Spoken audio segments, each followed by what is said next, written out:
ரூ. 10 லஞ்சம் வாங்கினதுக்காக ஒரு டெம்பரரி எம்ப்ளாயை டிஸ்மிஸ் பண்ணியிருக்காங்க. அதுவும் இல்லாமல் ஒரு துப்புரவு பணியாளரை ஒரு இடத்துல இந்த இடத்துக்கு ட்ரான்ஸ்ஃபர் பண்ணியிருக்காங்க. என்ன விஷயம்னா, ஸ்ரீரங்கம் எம்எல்ஏ ரமேஷ் ஒரு சர்ப்ரைஸ் இன்ஸ்பெக்ஷன் போறாரு அங்கே இருக்க கவர்மெண்ட் ஹாஸ்பிட்டலுக்கு. அங்கே இருக்க பேஷண்ட்ஸ்லாம் என்ன சொல்றாங்கன்னா, ரூ. 10 எக்ஸ்ட்ரா வாங்குறாங்க வீல் சேர்ல வச்சு தள்ளிட்டு போறதுக்கு அப்படின்னு சொல்லிட்டு கம்ப்ளைண்ட் பண்றாங்க. நேற்று ஒரு மீடியாட்டெல்லாம் பேசியிருந்தாரு, இந்த மாதிரி வந்து லஞ்சம்லாம் வாங்கக்கூடாது, ஏழை மக்கள் தான் இங்கே வராங்க அப்படின்ற மாதிரி பேசியிருந்தாரு. இன்னைக்கு அவரோட எக்ஸ் தளத்தில் என்ன போட்டிருக்காங்கன்னா, அந்த ஒரு டெம்பரரி எம்ப்ளாயை டிஸ்மிஸ் பண்ணிட்டோம், மற்றவங்க வந்து ட்ரான்ஸ்ஃபர் பண்ணிட்டோம் அப்படின்ற மாதிரி போட்டிருக்காரு. இப்போ அந்த டெம்பரரி எம்ப்ளாய் பெரிய பணக்காரரா? அந்த ரூ. 10 லஞ்சம் வாங்கி வந்து கோடி கோடியாக சொத்து சேர்த்துட்டாரா?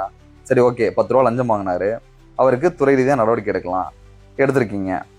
அந்த டெம்பரரி எம்ப்ளாயி எத்தனை வருஷமா டெம்பரரி எம்ப்ளாயி வேலை பார்த்துட்டு இருக்காரு? அவருக்கு எவ்வளோ சம்பளம் கிடையாது? 10,000 சம்பளம் வாங்குவாரா? அந்த 10,000 சம்பளத்தை வச்சு என்ன பண்ணுவார்? அவருக்கு மினிமம் வேஜ்னு ஒன்று ப்ரிஸ்கிரைப் பண்ணியிருப்பாங்க. அந்த மினிமம் வேஜ் அவருக்கு கிடைக்குதா? அவரோட கான்ட்ராக்டர் ஒருத்தர் இருப்பார்ல, அந்த கான்ட்ராக்டர் அவருக்கு சரியான சம்பளத்தை கொடுக்கணும். அதை கரெக்டாக கொடுக்குறாரா? சரியான நாளில் கொடுத்துட்றாரா? அவருக்கு பிஎஃப் கொடுத்துருக்காங்களா? இப்போ டிஸ்மிஸ் பண்ணீங்களா, கிராஜுவிட்டி கொடுத்துருக்கீங்களா? அப்படி இப்படின்னு சொல்லிட்டு நமக்கு 1008 கேள்வி இருக்கு. உங்களோட தேர்தல் அறிக்கையில் கூட 5 வருஷத்துக்கு மேலே வேலை பார்த்துருந்தா, அதான் 5 வருஷத்துக்கு மேலே டெம்பரரியாக வேலை பார்த்தா பர்மனன்ட் ஸ்டேட்டஸ் கொடுக்கணும்னு இருக்கு. நீங்கள் என்ன பண்ணியிருக்கணும்? அவர் எத்தனை வருஷமா வேலை பார்த்துட்டு இருக்காரு அப்படின்னு சொல்லி பார்த்து அவருக்கு பெர்மனன்ட் ஸ்டேட்டஸ் வாங்கி கொடுத்துருக்கலாம்.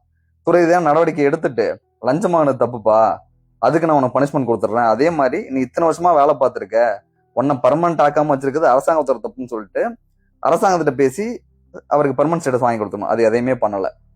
அதே மாதிரி இன்னொரு அம்மா வந்து ஒரு துப்புரவு பணியாளரை டிரான்ஸ்ஃபர் பண்ணியிருக்காங்க. அவங்களாம் பயங்கர லோ லெவல் கேடர்ஸ், சம்பளமே ரொம்ப கம்மியாக தான் வாங்கிட்டு இருப்பாங்க. அவங்களுக்கு டிரான்ஸ்ஃபரே மிகப்பெரிய பனிஷ்மெண்ட் தான்.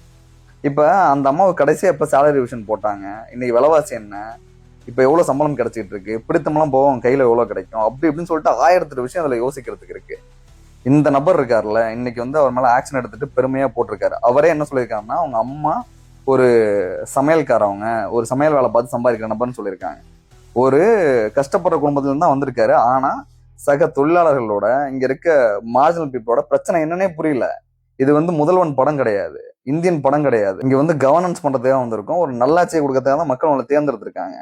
இந்த டெம்பரரி எம்ப்ளாயி, அந்த சானிட்டரி ஒர்க்கர்லாம் ஓட்டு போட்டு தான் நீங்க வந்து உட்காந்துருக்கீங்க. நீங்க அவங்கள தான் ரெப்ரசென்ட் பண்ணணும். ஒரு மிகப்பெரிய அதிகாரிகள் மேல உங்களால ஆக்ஷன் எடுத்துட முடியுமா? ஆக்ஷன் எடுத்துட்டு உங்களால நகர்ந்துட முடியுமா அந்த இடத்த விட்டு? அதெல்லாம் முடியவே முடியாதுல்ல. ஒரு தொழிற்சங்கம் இல்லாத, எந்த வாய்ஸும் இல்லாத மார்ஜினல் பீப்புள்கிட்ட போய் வீரத்தை காமிச்சிட்டு இருக்காங்க.